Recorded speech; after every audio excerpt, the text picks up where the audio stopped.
I'm just pondering this morning about the psychology within the atheist and the spiritualist.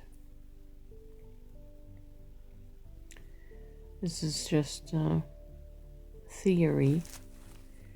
I cannot directly relate to an atheist, but this is what I am assuming and imagining about the psyche in the atheist that does not have the option to tap into higher spiritual mind or higher spiritual consciousness of soul.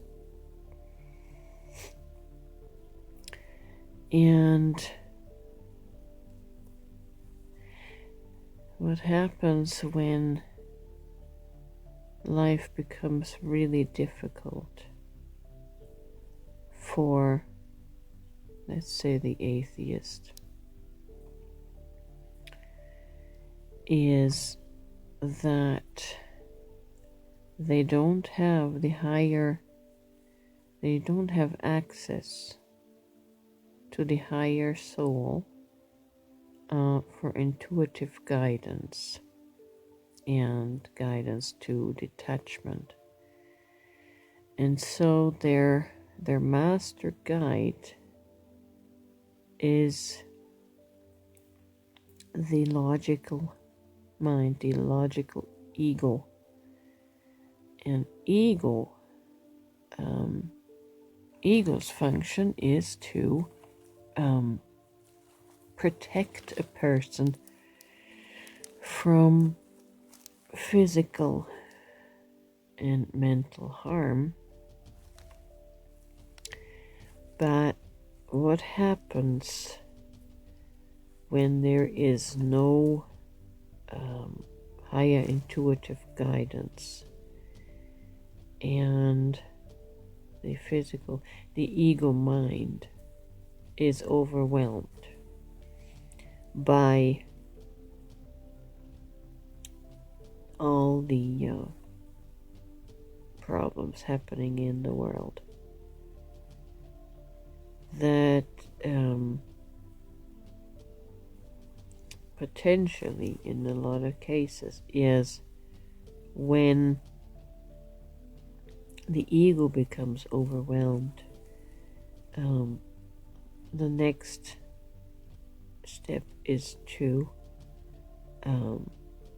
consider suicide, to end this painful life.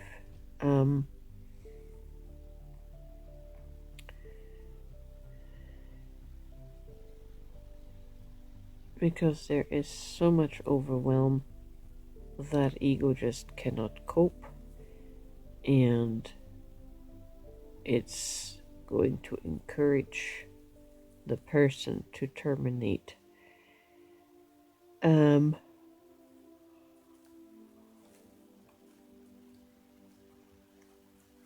That is the solution to a mind that is in attachment to ego and to the mind, and experiences the suffering. And that's the only way to end suffering, is by terminating the physical life. Detachment through identity or non-identity with body-mind is to be consciously aware that we are not the body-mind. We are higher consciousness, and we don't identify with body-mind and the suffering that the body-mind experiences. So a person that is spiritual has the option of detachment from events and circumstances so that they do not cause suffering. Pain is inevitable, but suffering is optional, and suffering is created through the attachment to the body-mind identity. And so that's what I am assuming might be the difference in experience between the atheist and the spiritualist.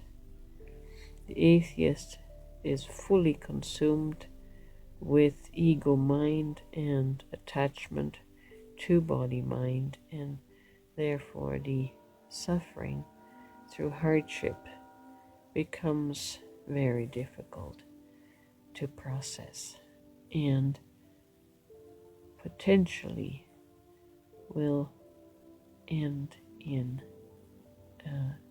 bodily termination. This is at this point a theory. I have practiced detachment on different levels, and it does